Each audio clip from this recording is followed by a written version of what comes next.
I'm glad you are joining me here today, and I'll be talking about something very interesting to you that you want to hear. You are the wife or you are the husband, and you would like your husband to parent with you. There is the skill involved. If you have just concluded the Healing from Childhood Trauma series with us, you know that you have just gotten some good love of values. And we'll be starting a new series where we'll be talking about how it is that you can parent in unity with your spouse. But there is skill involved. It is not by you forcing your partner to parent with you. I have learned this over the years based on experience. I got to know about intentional parenting before my husband now is joining me to do this, and it's so sweet to do.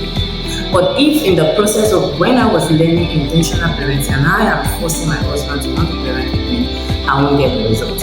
And that's why I'm inviting you to join me as I will be starting this series of parenting with unity with your spouse.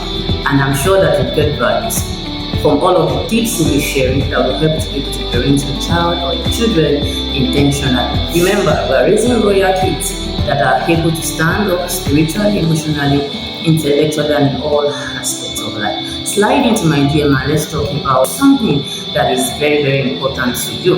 You want to also share your parenting challenges with us, and I'll be glad to grant you solutions. Thank you for joining me here today.